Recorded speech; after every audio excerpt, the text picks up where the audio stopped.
Hello साथीहरु, तपाईहरु welcome छ मेरो युट्युब च्यानलमा। अनि आज चाहिँ म चाहिँ ब्याङ्कको खाता बनाउनु गर्न जान लागेको। ब्याङ्कतिर हेर्नु, ब्याङ्कको खाता बनाउनु पर्यो नि त, त्यही भएर चाहिँ ब्याङ्कतिर जान लागेको।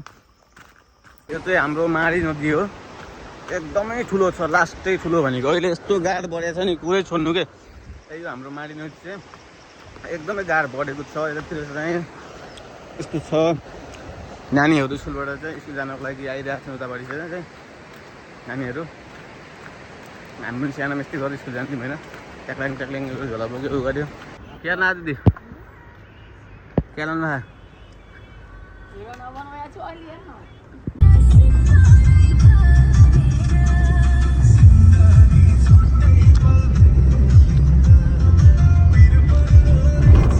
हाई गर्दै ट्याक्क लगाएर हामी चाहिँ घुम्नको लागि आएको छौँ। के मेरो भिडियोमा हालेको के हुन्छ र के होइन के भन्नु, मम्मीले के भन्नु हालेको के भन्छ दाइको लागि लोन के आएको कुरा गरेँ त्यो मैले त्यो कुरै छैन। सुन्न मैले के भन्नु कोहीले नभने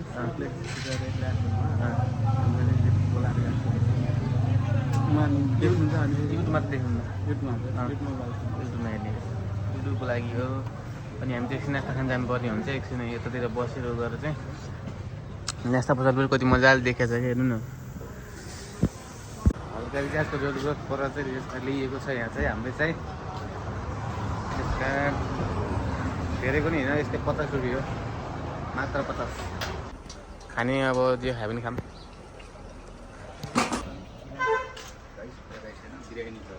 बिरयानी हो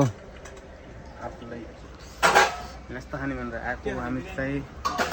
बिरयानी खान्छ होला, के खान्छ, के खाने हुन्छ? दुई आप खाने, दुई आप कति हो प्राइस? 150 बिरयानी खाना छ। चाउमिन साउमिन खाऊँ न के? के चाउमिन खाऊँ क्या? पर चिसो खाऊँ लाग्यो त्यसको बदलामा। के मोमो खान्छ जस्तो? मोमो कति हो? मोमो एक हाफ चाउमिन खाइदिउँ, एक हाफ मोमो खाइदिउँ होइन।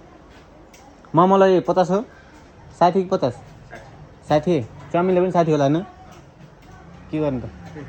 हुन्छ त्यही गरिदिनुहोस्, एक हाफ मोमो एक हाफ चाउमिन गरिदिनुहोस्। अनि चिसो नि खाने? कस्तो भएको छ बिरयानी भन्? ठिकै छ। यता आएर भन क्या, मासु भात खान्छ। मासु भात, त्यस्तो मासु भात खाँदैछौँ। बिरयानी त बिरयानी हो नाम, तर हामीले मासु भात खान्छौँ भनौँ। त्यही बिरयानी ट्याक्क लगाएर हामी चाहिँ खानसाना खाइसकेर झक्करी भ्याएको छौँ। बिरयानी खाइयो, मजाले एकचोटि डुलाइयो। अनि पनि बसेको छ। पेट त भरिस् नि, के गरिरहेको छु? गेम खेलिरहेको छ। गेम खेल्छ यो केटाडी जस्तै छ, अरू के भन्नु। केटाडी पनि यति गेम खेल्दैन रहेछ। हामी चाहिँ अहिलेको भाइरल रोडमा आएको छौँ हामी चाहिँ होइन। भाइरल रोड हो किन, भाइरल पुल, भाइरल रोड पुल एउटै हो। यहाँ चाहिँ राति एकदमै झिरमिरी यस्तो बोल्छ कि पुरै आकर्षित हुन्छ क्या। पुरै मान्छे भाइरल टुरिस्टहरू पनि आएर घुम्लान् भन्ने यस्तो ठाउँ छ कि एकदम। तर दिउँसो त यस्तो खासै त्यस्तो देखिँदैन कि, तर साँझ पऱ्यो रात पर्न लाग्यो भने यहाँ यस्तो लाइटहरू छ नि यो साइडमा, यो लाइटहरू यस्तो बोल्छ कि कुरै छोड्नु क्या। चाहिँ कामसाम सबै भइसक्यो, हामी चाहिँ घरतिर जान लागेको। त्यही हो, गाडी चाहिँ यहाँ छ। कुन गाडी पो कुन गाडी पो कस्तो हो भने बबाल कतिको बबाल भिजा खराब होइन, राम्रै काम भयो। 4 घन्टा लाग्यो। 4 घन्टा लाग्यो। हजुर हामी घरतिर हेर्नु। हाम्रो घर तापा। हजुर घर कहाँ हो? हजुर लामाचोर हो। म चाहिँ भर्खरै घर आएको। अनि घर आउँदा बित्तिकै चाहिँ एकदमै आज यस्तो दिनभरि घुम्यो कि लगभग म यति घुमेँ कि सायद 8-9 घन्टा जति चाहिँ म बाहिर घुमेँ कि। अनि घुमेर एकदमै ज्यान चाहिँ अब हल्का घुमेपछि चाहिँ गर्मीको टाइम हल्का पसिनाहरू त आफै आइहाल्छ, यता आउँदैन भने पनि आइहाल्छ। अनि त्यही भएर चाहिँ एकदम पसिना आएको भएर अलिकति स्मेल गन्ध चाहिँ अलिकति नराम्रो आएको भएर चाहिँ म चाहिँ नाउनतिर लागेँ। अनि नआएर पनि भ्याइसकेँ, कति चाँडै भइसक्यो मैले नि। एकदम फ्रेस आएको हिरो त अब के गर्ने, अब ननाउँदै हिरो हो, तर हिरो नआएपछि झन् हिरो मान्छे चाहिँ। अब चाहिँ यो अब एकछिन नआएर त भ्यायो कि। अब यो काम छ मेरो चाहिँ।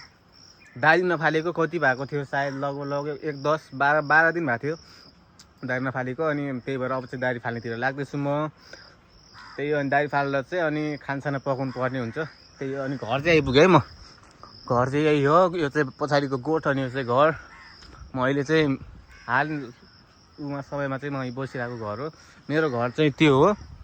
म त्यो भोलिको भ्लगमा चाहिँ तपाईँले ल्याएर चाहिँ त्यो घरले चाहिँ देखाउनु पाएवाला चाहिँ त्यो पुरानो घर चाहिँ हाम्रो भूकम्पले भत्केको त्यो घरको बारेमा चाहिँ हल्का रिभ्यू दिनेवाला छु भोलि चाहिँ। तर आजको इन्ट्रोडक्सन यही नै हो। आजको मैले चाहिँ फिलहाल बस्ने म चाहिँ बोय आन्टीहरूसँग बस्छु गर्छु। तर भोलि चाहिँ मैले त्यो घरको बारेमा चाहिँ मैले सबै सरसल्लाह तपाईँले दिनेवाला छु है त। सो गाइस फाइनली लुक्स यस्तो भइसकेको छ हाम्रो चाहिँ। एक दारी सारी फालेर गरेर चाहिँ भर्खर भ्याएको गरेको। अनि फाइनल लुक्स यस्तो भएको छ त। अनि आज भाइले चाहिँ भेट्नु जानु पऱ्यो। त्यसबाट आजदेखि तपाईँ आएको नै छैन। हिमांशु हिमांशु छैन घर कहाँ कहाँ ए क्यालनमा खाँदा तपाईँले क्यालनमा खाँदा बस्नु हो के खाएन होला म एउटा खानु पर्यो है त छ र। हामी चाहिँ फाइनल्ली हामी चाहिँ मन्दिरतिर जाँदैछौँ मजाले। एकछिन चाहिँ साँझ चाहिँ बस्ने एउटा स्थान हो क्या हाम्रो चाहिँ त्यहाँको। अहिले हाम्रो गाउँको ठाउँमा चाहिँ ट्याक्क साँझतिर बस्ने स्थान हो। हामी चाहिँ ट्याक्क लगाएर मन्दिरतिर जान लागेको छौँ। ओइ मान्छे यहीँ जा, ओइ त यहीँ जा, मजाले आउँछ ब्लग च्याउको। मिनी भ्लग आउँछ मिनी भ्लग। त कहाँ गएर आइस भन् त कहाँ गएर आइस त खेलेर आइस। अच्छा बल्ल राम्रो लुगा लगाएछ। ह्यान्डसम देखि मेरो भाइ हो क्या जस्तो ह्यान्डसम छु म। ह्यान्डसम छु भन् मैले म विश्व सुन्दरी हो भन् विश्व सुन्दरी हो भन्। स्वर्ग हेर्ने स्वर्ग स्वर्ग यस्तो स्वर्ग बाहिर कतै जानु पर्दैन क्या। स्वर्ग खोज्नको लागि चाहिँ आफ्नै रुम हेरी हुन्छ क्या। आफ्नै रुम हेरी पनि आफूलाई चाहिँ फिल गर्न सकिन्छ यही हो स्वर्ग भनेर। ट्याक्स लाएर हेर्नुहोस् स्वर्ग चाहिँ यस्तो छ हाम्रो। ल मैले आफै चाहिँ डेकोरेट गरेको है। यो चाहिँ मैले आफै डेकोरेट गरेर चाहिँ यसलाई ट्याक्क चाहिँ यो अन्तिममा चाहिँ यसको फाइनल लुक्स भनेको यस्तो आएको छ क्या।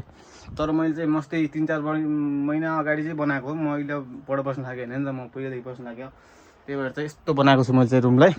अनि यो भात पकाउनु पर्ने हुन्छ। मैले चाहिँ ट्याक्क लाएर अब मैले चाहिँ खानाको लागि चाहिँ मासु लिएर आएको थिएँ। अनि मासुको लागि चाहिँ मैले जे पनि ल्याउनु पर्ने चाहिँ यहाँ सबै कुरा ल्याइसकेको छु। मात्र टमाटर चाहिँ तल राखेको छु, माथि ल्याएको छैन। अनि यही जिरा भयो अनि प्याज लसुन अदुवा त्यही नै हो। अनि यो चाहिँ बनाउनको लागि देख ल्याएको। अनि खाना खानु पकाउने टाइम चाहिँ भइसकेको छ। अब चाहिँ त्यसको लागि त हामीसँग ग्यास छैन नि त। अहिले चाहिँ ग्यास मेन मैले ल्याउनु चाहिँ सोचिरहेको छु बिस्तारै बिस्तारै। तर ग्यास चाहिँ ल्याएको छैन। अनि त्यही भएर दाउराबाटै बाल्न पर्ने हुन्छ। गाउँघरमा यस्तै त हो। अब हाँसो मजाक भएर जसको भएर पनि दुःख सुख भएर पनि हामीले बालेर चाहिँ खानै पकाउने हो। त्यही भएर खाना पकाउनको लागि चाहिँ मैले लिएर आएँ। ट्याक्क दाउरा चाहिँ रेडी पारिसकेको छु। अच्छा दाउरा चाहिँ यति दाउराले चाहिँ हाम्रो ट्याक्कै खाना पाक्छ। 2-3 दिनमा हुन्छ होला सायद। धेरै पनि दाउरा खर्च हुँदैन क्या। बुइना छ नि त धेरै हामीले खर्च पनि गर्दैनौँ। जस्ट इनफ हुन्छ हाम्रो यो चाहिँ।